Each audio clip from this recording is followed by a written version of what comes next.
itu juga butuh break. Kalau nggak ditekan terus sama berbagai macam hal, lama-lama juga ambruk juga. Kita kelelahan, bisa jadi. Hari ini bisa jadi di tengah Anda ada orang-orang yang sedang kelelahan. Orang kalau kelelahan tandanya apa? Gampang pusing. Udah deh, rasanya pengen nyerah. Orang kalau kelelahan seringkali udah gak kreatif hidupnya. Monoton, gitu-gitu doang. Orang kalau kelelahan seringkali gampang marah, gampang emosi. Hari ini Tuhan sedang mau menyatakan sesuatu yang baru di hidupmu. Supaya pernikahanmu, pekerjaanmu, apapun yang ada di hidupmu. Itu tidak dikuasai ketakutan, kekhawatiran. Tapi Tuhan mau menyatakan kreativitas yang baru. Ada ide yang baru, ada terobosan yang baru, ada breakthrough.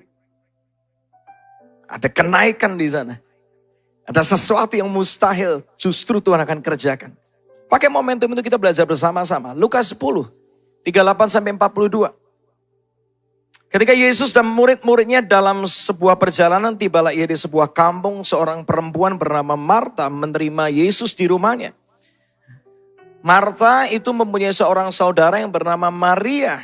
Maria ini duduk dekat kaki Tuhan. Dia gak sibuk melayani.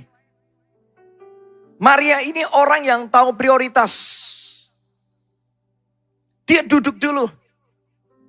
Tuhan gak minta yang lain. Dengerin baik-baik. Tuhan gak minta kesibukan Anda. Tuhan rindukan itu keintiman. Melebihi kesibukan. Dia datang. Yesus datang dari surga turun ke dunia. Goal pertamanya cuma satu. Supaya engkau diperdamaikan dalam hubungan dengan dia. Tuhan itu mencari hubungan. Relationship dengan kita. Karena memang itu awal kenapa kita diciptakan untuk bersekutu dengan dia. Tuhan gak bisa jauh dari kita. Saya mau katakan seringkali saya cuma ngomong gini. Namanya Bapak. Itu gak bisa jauh dari anaknya. Dan saya mau katakan anak, kau gak bisa jauh dari bapakmu.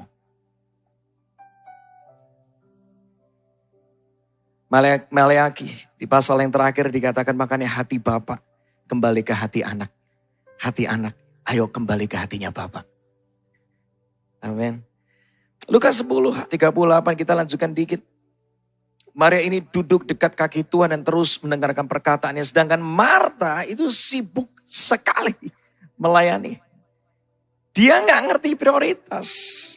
Bekerja gak salah, bagus. Orang rajin gak salah. Tetapi dalam kehidupan ini kita belajar bahwa manusia ini bukan cuma terdiri dari tubuh doang. Tapi ingat engkau terdiri dari apa? Jiwa dan roh.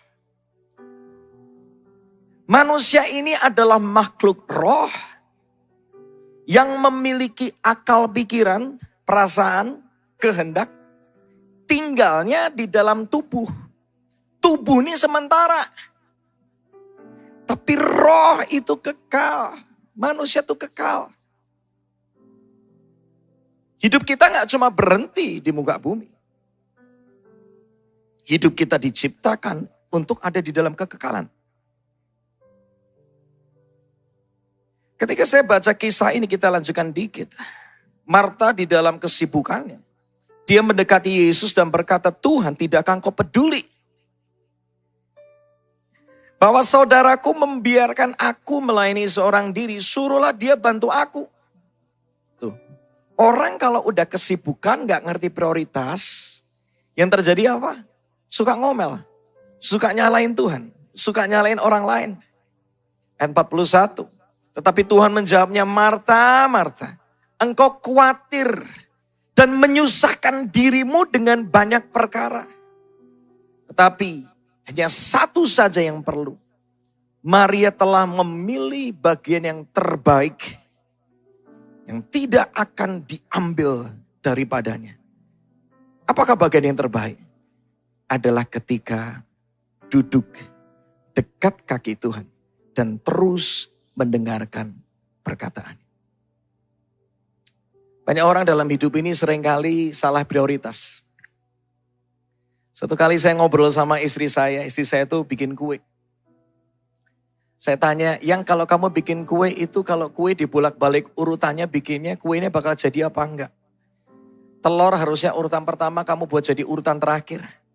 Terigu harusnya urutan kedua kamu buat jadi urutan pertama. Bolak-balik aja urutannya. Stepnya dibolak-balik jadi enggak kuenya? Istri saya ngomong, ya enggak mungkin bisa jadi.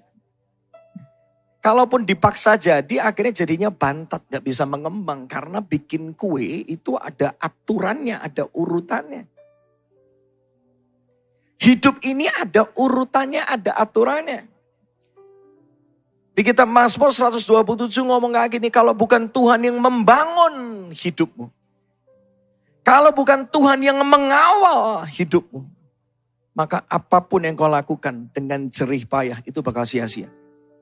Tetapi kalau Tuhan yang mengawali kehidupanmu, Tuhan yang membangun kehidupanmu, maka waktu engkau memulai segala sesuatu bersama dengan Tuhan, jangan kaget.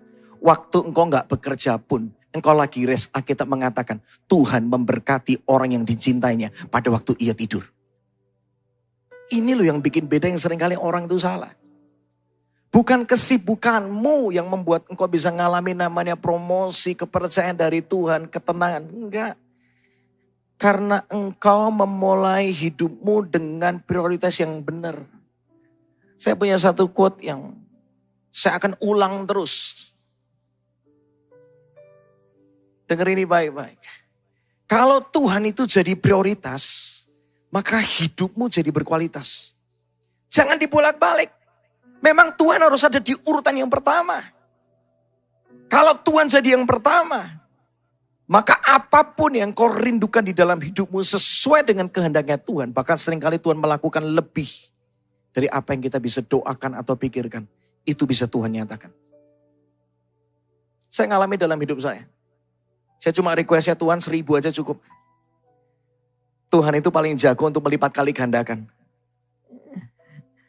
Bagi orang-orang ngomong 5 roti 2 ikan, udah deh, ya udah Tuhan kalau bisa kasih makan 5.000 orang cukup. Ternyata Tuhan itu paling jago menambahkan, dikasih sisa 12 bakul. Itulah pribadi Tuhan. Saya ngalami dalam hidup saya. Saya kadang-kadang cuma minta, Tuhan I think it's enough. Cukup Tuhan. Tapi Tuhan ternyata selalu punya sesuatu yang lebih. Itulah hati Bapak di surga. Dia gak kepengen anaknya cuma berkecukupan. Dia kepengen anaknya berkelimpahan. Supaya apa? Ketika engkau melimpah, engkau bisa jadi berkat bagi banyak orang. Itulah hati Bapak di surga. Dia gak pengen kita tinggal dalam ketakutan, kekhawatiran. No. Makanya Tuhan hari ini kasih formulanya. Tuhan hari ini kasih kebenarannya. Resepnya adalah ketika di dalam hidupmu. Engkau punya waktu break. Di dalam hadirat Tuhan. Itu kuncinya. Mulai hari jangan sibuk dulu. Cari Tuhan dulu. Karena kalau bukan Tuhan yang membangun, semuanya sia-sia. Usahamu, pemikiranmu, semuanya sia-sia. Ada 3 hal yang bisa terjadi. Ketika engkau punya waktu pause atau break di dalam hadirat Tuhan. Ingat, tubuh butuh istirahat, hati dan pikiran butuh tenang di dalam hadirat Tuhan. Yang pertama, kenapa kita butuh pause atau break di dalam hadirat Tuhan? Karena yang pertama, hadirat Tuhan itu sumber pemulihan. Semua katakan sumber pemulihan. Sekali lagi semua katakan sumber pemulihan. Kisah Para Rasul 3 ayat 19 dalam firman Allah yang hidup dikatakan. Berpalinglah kepadanya, berbaliklah, cari Tuhan lagi yuk. Gitu. Supaya Ia Tuhan menghapuskan dosamu. Serta memberikan kepada saudara kita semua ini. Saat-saat penyegaran yang indah dari hadiratnya. Satu kali istri saya kesaksian. Yang kamu lihat sesuatu yang beda di aku enggak? Apa sih? Semenjak kita ini every morning membangun namanya sebuah pelayanan namanya Waktu Indonesia Menyembah. Setiap pagi kita worship. Saya di kamar saya, di kamar satu kamar di satu ruangan di rumah kami. Istri saya seringkali pagi-pagi harus bangun sambil bikin kue. Tapi dia seringkali ambil waktu break sebentar nyembah Tuhan. Dia ngomong sama saya gini, Kamu kelihatan gak aku sekarang tambah sabar? Benar juga ya. Dulu aku suka ngomel-ngomel, lihat sekarang aku jarang ngomel-ngomel ya. Aku bisa banyak bersyukur memuji Tuhan. Oh iya benar juga ya. Dan dia ngomong gini, tahu gak gara-gara kenapa? Gara-gara kita setiap hari, kita cari Tuhan sebelum memulai hari. Dan ternyata orang-orang yang ada di pelayanan kami ini banyak sekali yang ngalamin. Ada yang hatinya susah mengampuni karena suaminya meninggalkan dia. Bertahun-tahun dia hidup dalam kepahitan. Dan dia suatu kali cerita. Di satu momen di mana saya aktif ikut setiap pagi nyembah Tuhan. Ada pemulihan di sana. Saya bisa ngampunin loh suami yang meninggalkan saya. Wah. Dan begitu banyak kesaksian yang lain saya gak bisa ceritakan satu persatu. Hadirat Tuhan itu sumber pemulihan. Ketakutan bisa jadi ketenangan di dalam hadirat Tuhan. Kebingungan Tuhan bisa ubahkan jadi pengharapan dan semangat yang baru. Itu cuma bisa terjadi, Alkitab mengatakan, di dalam hadirat Tuhan ada kesegaran.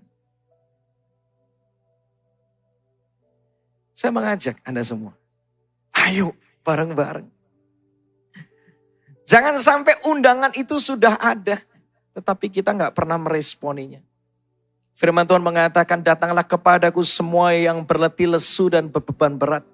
Alkitab mengatakan, Tuhan mau kasih kepada Anda kelegaan. Seringkali undangannya sudah datang, tetapi kita gak pernah merespon. Siapa di sini yang pagi hari ketika bangun, gak tahu kenapa kayak diingetin untuk berdoa dulu? Ada gak pernah ngalamin kayak gitu? Pernah? Siapa yang pulang dari gereja gini kadang-kadang gak tahu kenapa kayak Tuhan kayak kasih kehausan dan kelaparan. Kayak Tuhan manggil. Masuk kamar doa yuk. Kau lagi di perjalanan. Gak tahu kenapa kayak putar lagu rohani nyembah Tuhan. Pernah gak ngalamin kayak gitu? Saya sering loh. Tuhan tuh lagi manggil. Tapi seringkali banyak orang melupakan panggilannya. Bukan Tuhan gak mau pulihkan Anda. Tetapi seringkali undangan pemulihan itu tidak pernah Anda respon. Hari ini ketika kau mendengar undangan ini kembali. Datang sama Tuhan. Mulai hari bersama dengan Tuhan. Kalian akan lihat pernikahanmu, keluargamu, masa depanmu. Dibuat Tuhan jadi indah. Saya ngalamin bagaimana Tuhan membawa kami sekeluarga sampai hari ini. Jadi indah. Karena apa? Dimulai bersama dengan Tuhan. Yang kedua.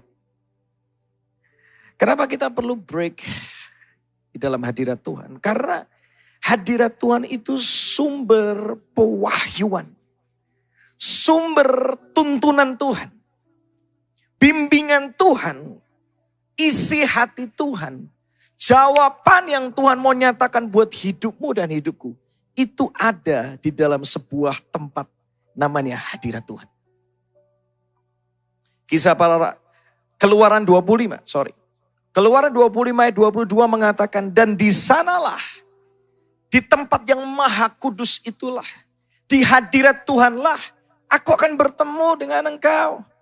Dan dari atas tutup pendamaian itu, dari antara kedua kerub yang ada di atas tabut hukum itu, aku akan berbicara dengan engkau tentang segala sesuatu yang akan kuperintahkan kepadamu untuk disampaikan kepada orang Israel.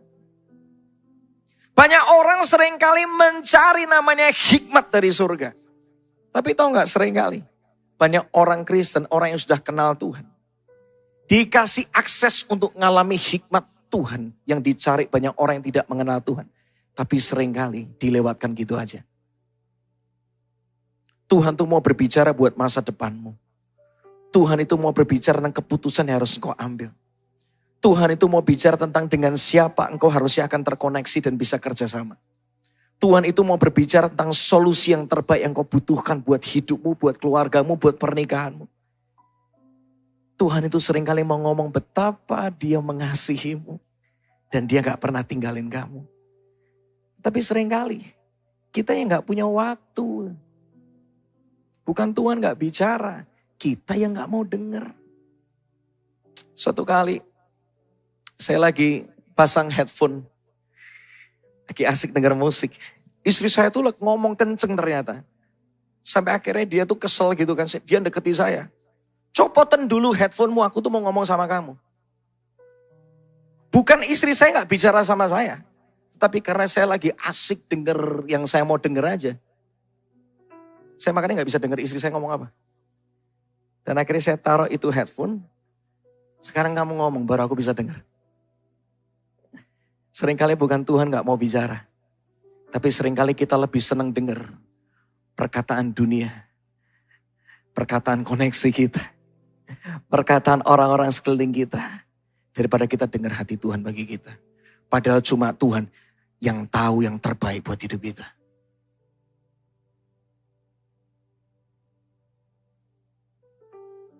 Dunia hari ini sudah begitu jadi dunia yang bising. Informasi at any time bisa dengan gampang masuk ke WhatsApp kita. Kita lebih gampang dikuasai ketakutan, kekhawatiran atau gosip, betul gak hari-hari ini? Kalau kita gak dengar tuntunan Tuhan, kita bakal hidup tuh dalam kekacauan. Saya mau katakan.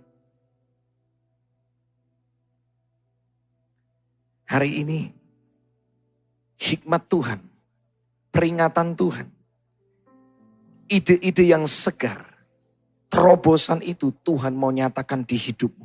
Dan itu cuma bisa terjadi ketika engkau punya waktu dengan Tuhan secara pribadi. Di tempat itulah akan begitu banyak ide yang segar. Saya dulu gak pernah kepikir mau bikin konser di Surabaya kali ini. Tapi saya doa, Tuhan, mana ya Tuhan? Kota mana berikutnya? Saya diingatkan, kan terakhir kamu doa itu waktu itu untuk Surabaya. Dengan siapa Tuhan? Saya mikir dengan siapa? Kapan hari waktu makan bareng di sebuah tempat. Gak tahu gimana kita ngobrol-ngobrol, tiba-tiba Pastor Michael ngomong. Kalau mau bikin sesuatu di sini, aku siap support. Saya langsung ingat tuh, iya ini. Coba ya kita ngomongin nanti ya. Tuhan ingatkan kembali. Kapan Tuhan waktunya? Kita cari waktunya. Tuhan tuntun, Tuhan tuntun, Tuhan tuntun. Jadilah nanti tanggal 20 Mei. Lihat. Saya hidup tuh hari-hari ini cuma hidup yang berserah aja. Karena saya tahu. Tuhan pasti akan ngomong buat anak-anaknya. Saya tinggal sediakan telinga. Bukan channel radionya yang gak ada. Frekuensi ada di mana-mana. Tapi seringkali kita gak mau nangkep signal radionya aja. Jadi gak pernah dengar suaranya. Betul gak? Dengarkan isi hati Tuhan buat hidupmu. Karena Tuhan mau yang terbaik yang terjadi di hidupmu. Amin. Yang ketiga. Kenapa kita perlu namanya break di dalam hadirat Tuhan? Karena hadirat Tuhan sumber pengurapan. Membuat orang yang terbatas itu jadi tanpa batas. Membuat orang yang kelihatannya biasa-biasa itu bisa jadi luar biasa kalau Tuhan mengurapi. Saya kadang-kadang mikir banyak orang bisa nulis lagu lebih bagus. Banyak orang bisa jadi nyanyi lebih bagus daripada saya. Tapi seringkali saya mikir apa sih? Oh saya ngerti. Satu hal yang gak boleh hilang dari kehidupan kita adalah keintiman dengan Tuhan. Itulah sumber kuasa yang tanpa batas yang bisa Tuhan nyatakan dalam hidup kita. Yohanes 11:21. Ini cerita ketika Maria dan Marta mereka mengalami kondisi yang sama. Yang gak mudah. Mereka punya saudara namanya Lazarus itu meninggal. Sudah 4 hari Lazarus meninggal, Yesus baru datang. Ketika Yesus datang, Marta yang berjumpa dulu sama Yesus. Kita coba lihat Yohanes 11, maka kata Marta kepada Yesus, Tuhan, sekiranya engkau ada di sini, saudaraku pasti tidak mati. Kita lihat ayat berikutnya 32. Kalau tadi Marta ngobrol sama Yesus, 32, setibanya Maria di tempat Yesus berada dan melihat dia. Maria gak langsung ngomong sama Yesus, lihat. Maria ngapain? Tersungkurlah ia di depan kaki Yesus. Ada sesuatu yang beda di sini. Dia ngerti. Tuhan, aku butuh engkau. Aku butuh hadiratmu. Aku butuh nempel sama engkau. Baru Maria ngomong. Pesannya sama persis, Tuhan. Sekiranya engkau ada di sini, pasti saudaraku tidak mati. Dalam kehidupan ini saya seringkali melihat ada dua orang melakukan pekerjaan yang sama. Ada dua orang bisa ngomong hal yang sama, tetapi kenapa satu punya dampak, satu biasa-biasa ada. Dari situ saya belajar.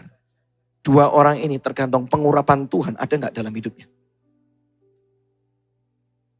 Marta dan Maria. Saya melihat dengan jelas kalau tadi kita baca. Maria menjadi orang yang benar-benar duduk dekat, nempel, gak kaget.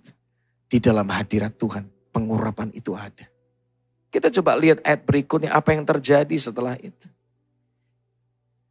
Yohanes 11 ayat 33 menuliskan, ketika Yesus melihat Maria menangis, dan juga orang-orang Yahudi yang datang bersama-sama dia, maka maskulah hatinya.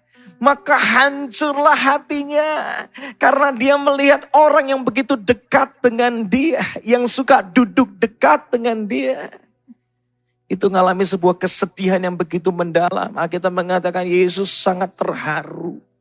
Dan dia berkata, di mana dia kamu baringkan? Jawab mereka, Tuhan, marilah dan lihatlah. Maka apa? Maka menangislah Yesus. Kalau ada seseorang yang dekat sama Anda, dan dia dalam kondisi yang tidak mudah, saya yakin seyakin-yakinnya, Anda akan turut merasakan kesedihan yang begitu mendalam, dan Anda nggak pengen tunggu lama-lama untuk bisa bantu dia. Tapi kalau orang itu nggak dekat sama Anda nggak gitu kenal sama itu orang, hubungan Anda nggak gitu baik sama itu orang, saya yakin Anda mau tolong dia pun Anda akan mikir, betul nggak? Dari kisah ini saya belajar, orang yang memprioritaskan Tuhan, hidupnya akan diprioritaskan juga sama Tuhan. Perkataannya, kerinduannya, itu diperhitungkan sama Tuhan. Gak sembarangan.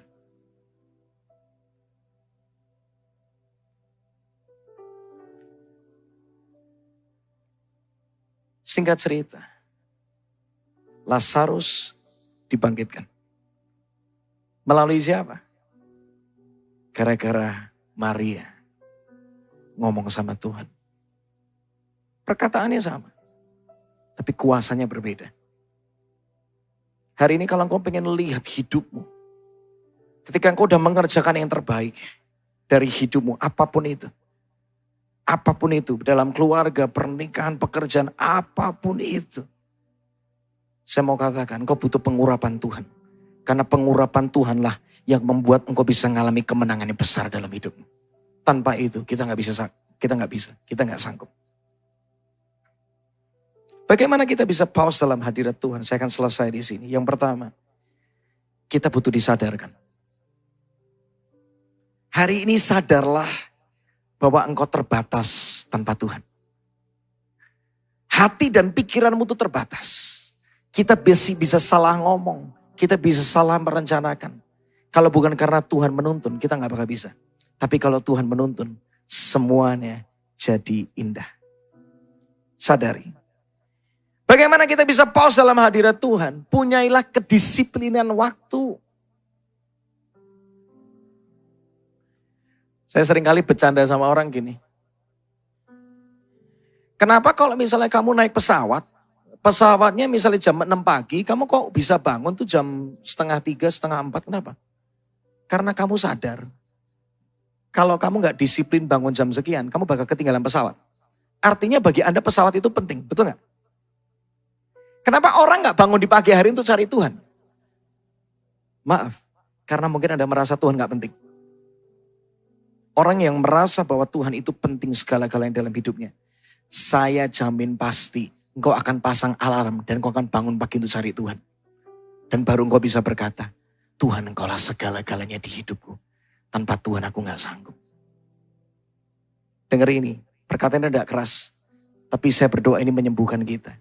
Orang yang sombong gak bakal cari Tuhan. Orang yang rendah hati akan cari Tuhan.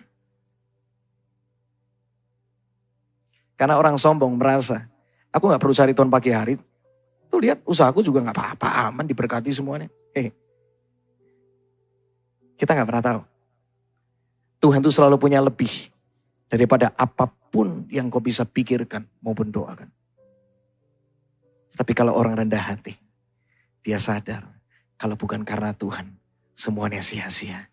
Kalau bukan karena Tuhan, aku gak bisa. Makanya aku ketika memulai hari, aku butuh Engkau Tuhan. Aku cari wajah. Kita butuh kedisiplinan waktu. Berikutnya, carilah tempat yang sunyi dan mendukung. Kita butuh. Yesus pergi keluar kota. Dia cari tempat yang sunyi. Untuk bisa apa? Punya keintiman dengan Bapa. Saya di rumah punya tempat favorit. Kadang-kadang bisa di sofa. Di salah satu ruangan. Dan itu saya bisa pakai setiap pagi untuk menghampiri Tuhan secara khusus. Kadang-kadang di meja makan. Di tengah-tengah momen lagi sibuk, kadang-kadang saya cuma duduk diem. Saya cuma pengen nyembah Tuhan di meja makan. Ada ada tempat-tempat yang khusus. Dan saya sarankan kalau Anda mau cari Tuhan, sebaiknya jangan di atas tempat tidur. Karena apa? Biasanya bablas. Ya. Dari selamat pagi Bapak, tiba-tiba bangun udah selamat siang Tuhan Yesus. Benar gak? Dari kata A ke kata min itu bisa jadi 1 jam, tiba-tiba kita ini udah jam berapa nih? Kalau engkau pengen hampiri Tuhan, kasih yang terbaik dong sama Tuhan. Kalau kamu masih dikasih nafas itu anugerah. Bangun pagi, cuci muka, keluar dari kamarmu, cari tempat yang terbaik, hampiri Tuhan. Kau akan melihat terobosan yang tidak pernah kau pikirkan selama ini, Tuhan bisa nyatakan di hidupmu. Yang percaya kasih tepuk tangan buat Tuhan. Bagaimana kita bisa paus dalam hadirat Tuhan? Punyailah komunitas. Saya, tadi Pastor Andrew di Grand City, dia punya komunitas setiap pagi jam 4:30 di YouTube. Join dong. Seringkali kalau rame-rame memang lebih seru. Saya jam 5 pagi ada waktu Indonesia menyembah. Senin sampai Jumat. Saya juga jadi semangat gara-gara teman-teman ikutan seru. Komunitas itu membuat kita jadi lebih kuat. Dan yang terakhir, carilah momentum yang tepat untuk memulai. Seringkali dalam ibadah seperti ini ketika kita merasakan, tadi ketika kita menyembah kita merasakan I'm coming back.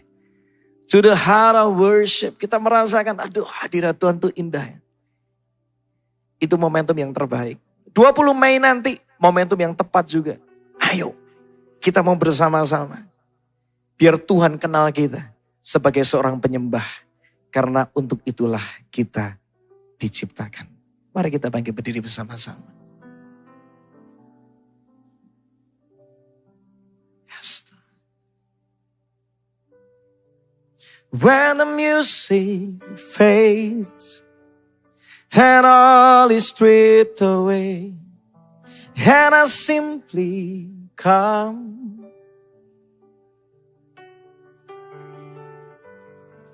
Longing just to bring something that's of worth that will bless your heart. I'll bring you more than a song, for a song in itself is not what you have required. You search much deeper within, through the way things appear.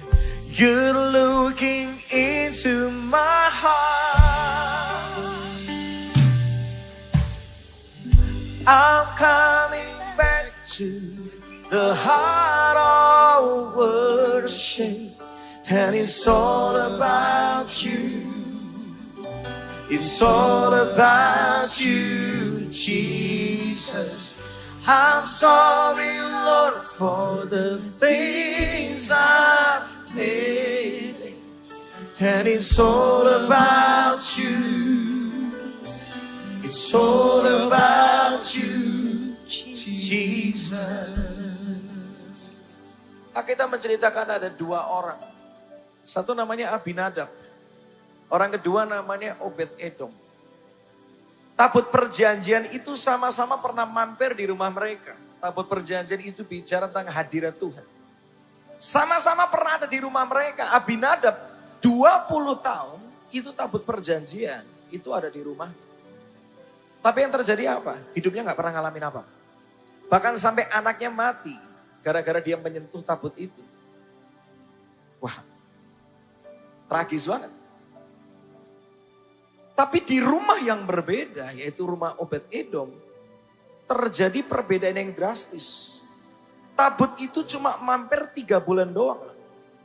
Tapi Alkitab menuliskan, Obed-Edom dan seluruh yang dimilikinya, itu diberkati sama Tuhan luar biasa. Seringkali bukan hadirat Tuhan itu nggak ada. Tapi seringkali kita nggak pernah respon. Tuhan seringkali mau pulihkan Anda. Tuhan seringkali mau ngomong buat hidupmu. Menunjukkan jalan yang terbaik yang harus kau pilih buat masa depanmu. Dia Tuhan yang maha tahu. Dia tahu siapa engkau. Dia tahu apa yang terbaik buat hidupmu. Dia tahu kegagalanmu. Dia tahu keterbatasanmu. Dia tahu bagaimana bisa menjadikan hidupmu jadi indah. He knows everything about you and your future. Dia tahu.